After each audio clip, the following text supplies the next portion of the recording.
بسا اوقات بہت سی محنتوں کا نتیجہ انسان دیکھتا ہے کہ ضائع چلا گیا. میں نے 10 سال محنت کی، حاصل کوئی نہیں نکلا. یہ ثمرات کیا ہیں؟ محنتیں، محنتوں کے ثمرات کا ضیاع. کوشش آپ نے کی، قسمت کی خوبی دیکھی ہے، ٹوٹی کہاں کمن، 2-4 ہاتھ جب کے لبے بام رہ گئے. Be prepared. ایک شاعر کے یہ اشعار ہیں، وہ کمیونسٹ تھا، میں نام بھی نہیں لیتا، لیکن یہ کہ یہ اسی انقلابی، چونکہ ان کا بھی ایک انقلابی نظریہ ہے، انقلابی عمل میں یہ سارے مراحل آتے ہیں. کوئی سیٹ بیک آیا، فرض کیجئے کوئی ناکامی ہو گئی، تو اپنے ساتھیوں کو دل بندھانے کے لیے یہ فصل امیدوں کی ہمدم اس بار بھی غارت جائے گی، سب محنت صبحوں شاموں کی اب کے بھی اکارت جائے گی. میرے نبی کے ثمرات کا جو لفظ یہاں آیا ہے، وَنَقْصٍ مِّنَ الْأَمْوَالِ وَالْأَنفُسِ وَالثَّمَرَاتِ، سب محنت صبحوں شاموں کی اب کے بھی اکارت جائے گی.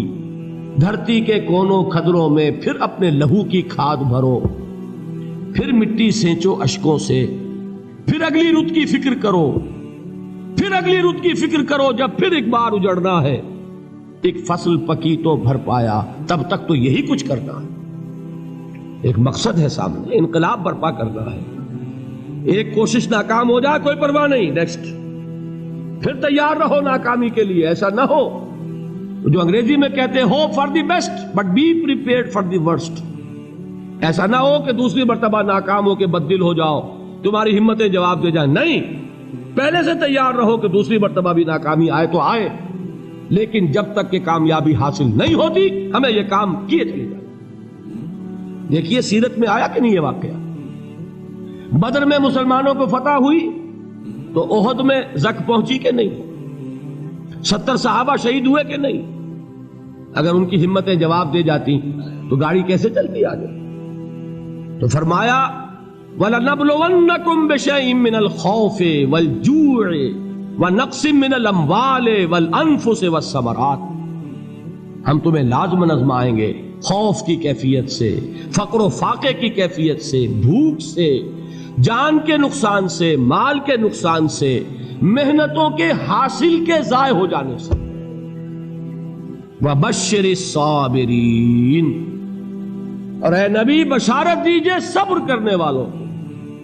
الَّذِينَ إِذَا أَصَابَتْهُمْ مُصِيبَةٌ، وہ کہ جب ان پر کوئی تکلیف آئے، کوئی مصیبت آئے، کوئی آزمائش آئے، قالوا انا للہ و انا الیہ راجعون، وہ یہ کہیں کہ ہم اللہ ہی کے ہیں، اللہ ہی کی طرف لوٹ جانا ہے. یہ وہی انداز ہے جو میں نے فارسی کا شعر سنایا تھا آپ کو کہ سرے تسلیم خم ہے جو مزاج یار میں آئے. وہ ہمارا مولا ہے، ہمارا آقا ہے، اگر اسے یہی منظور ہے تو ہمیں بھی یہی منظور ہے. میں نے تسلیم و رضا کی بات کی تھی نا، آپ کو کچھ شعر سنائے تھے. ایک شعر اور سنیے، اور یہ کس کا ہے؟ محمد علی جوہر کا.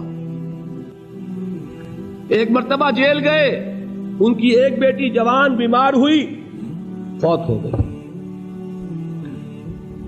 باہر چھوڑا انگریز نے، جاؤ بھائی دفن کر دو بیٹی کو.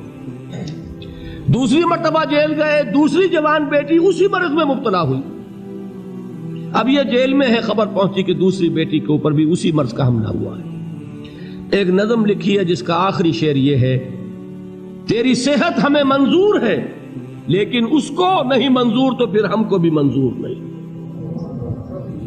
یہ ہے، جب تک یہ کیفیت نہ ہو اس میدان میں آدمی ثابت قدم نہیں رہ سکتا کہ میرے رب کو اگر یہ منظور ہے تو یہی مجھے منظور ہے، اور تیری صحت ہمیں چاہیے تو ضرور، لیکن ہمارے رب کو منظور نہیں تو ہمیں بھی منظور. راضی برضائے رب.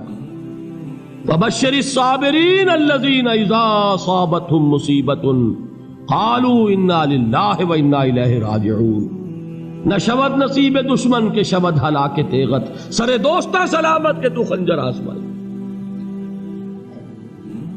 اولئک علیہم صلوات من ربہم ورحمہ، یہی ہے وہ لوگ جن پر ان کے رب کی طرف سے عنایتیں ہیں اور رحمتیں ہیں. وَأُولَئِكَ هُمُ الْمُهْتَدُونَ، اور یہی ہے وہ لوگ جو کامیاب ہونے والے ہیں، ہدایت پانے والے، ہدایت یافتہ. اسی سورہ بقرہ میں ذرا آگے چل کر، یہ تو ہے 20واں رکوع، 19واں رکوع، 21ویں رکوع کی پہلی آیت ہے لیس البر ان تولوا وجوہکم قبل المشرق والمغرب ولکن البر من آمن باللہ والیوم الآخر والملائکۃ والکتاب والنبیین وآتى المال على حبه ذوي القربى واليتامى والمساكين وابن السبيل والسائلين وفي الرقاب وأقام الصلاة وآتى الزكاة والموفون بعهدهم إذا عاهدوا والصابرين في البأساء والضراء وحين البأس۔ اب یہ آیت جو ہے سورۃ العصر میں جو مضامین آئے تھے سارے اس میں موجود ہیں۔ وہاں ایمان کا لفظ آیا، یہاں 5 ایمانیات کی تفصیل آ گئی، اعمال کی تفصیل آئی، اور آخری بات وہاں کیا ہے وتواصوا بالصبر، اور یہاں کیا ہے والصابرین فی البأساء والضراء وحین البأس، اور صبر کرنے والے، اصل نیکی ان کی ہے جو صبر کریں، کس میں؟ جنگ کے وقت، ضرائے، بأسائے، بأسا کہتے ہیں فقر اور فاقہ، واحد آئے گا باس تو اس کے معنی جنگ، اور باسا جمع میں آئے گا تو فاقہ، فقر، بھوک، اور ذرائع جسمانی تکلیف، ضرر، جسمانی تکلیفوں میں صبر کرنے والے، فقر اور فاقے میں صبر کرنے والے، اور جنگ کے وقت صبر کرنے والے۔ اولئک الذین صدقوا واولئک هم المتقون، یہ ہیں وہ لوگ جو صبر کرنے والے ہیں، یہ ہیں جو سچے ہیں، جو اپنے دعوے میں نیکی کے اور ایمان کے صادق ہیں، اور یہی وہ لوگ ہیں جو متقی ہیں۔ اگلی سورت ہے سورہ آل عمران، اس میں 2 لفظ آئے ہیں، آخری آیت یا ایھا الذین آمنوا اصبروا وصابروا ورابطوا واتقوا اللہ لعلکم تفلحون۔ دیکھیے یہاں صبر اور صابر جو تعلق جہد اور جہاد کا ہے وہی ہے صبر اور مصابرت۔ صبر ایک طرفہ عمل ہے، آپ جھیل رہے ہیں، برداشت کر رہے ہیں، صبر علی المعصیہ، صبر علی الطاعہ، صبر علی الابتلاء، یہ سب کیا ہے؟ صبر۔ اور مصابرت کیا ہے؟ صبر کا صبر سے مقابلہ۔ یہ سورہ آل عمران، اب وقت نہیں ہے میں آپ کو سناتا اللہ تعالیٰ نے کیسے کیسے مسلمانوں سے کہا، مسلمانوں تمہیں زک پہنچی ہے تو انہیں بھی تو پہنچی تھی، ان کے 70 نہیں مارے گئے تھے بدر میں، ان کے حوصلے جو ہیں وہ تو پست نہیں ہوئے، وہ اگلے سال آ گئے تم پر چڑھائی کر کے، تم کیوں اتنا برا مان رہے ہو؟ تمہارے دل اتنے زخمی کیوں ہو گئے؟ تمہیں تکلیف پہنچتی ہے تو انہیں بھی پہنچتی ہے۔ اپنی غیرت جو ہے ہمیں ذرا اس کا جائزہ لینا چاہیے۔ لوگ باطل نظریات کے لیے کتنی قربانیاں دے رہے ہیں، لوگ باطل چیزوں کے فروغ کے لیے کتنی محنتیں کر رہے ہیں۔ جیسا کہ میں نے ابھی کہا تھا، اسی غیرت کو چیلنج کرنے کے لیے، ذرا آپ کی حمیت دینی کو جوش دلانے کے لیے، قادیانی نوجوان کتنی تعداد میں اپنے آپ کو دین کے لیے وقف کرتا ہے، اور آپ کتنے نوجوان ہیں جو اپنے آپ کو دین کے لیے وقف کرتے ہیں، اور ہوں وہ کھاتے پیتے گھرانوں کے لوگ۔ یہ نہیں ہے کہ اگر کوئی اور کام نہیں کر سکتا تو پھر یہ ہے کہ وہ دین کے کام میں لگ جائے۔ باصلاحیت لوگ، کھاتے پیتے لوگ، ذہنی استعداد رکھنے والے لوگ، اونچے گھرانوں کے لوگ، وہ وقف کریں اپنے آپ کو دین کے لیے۔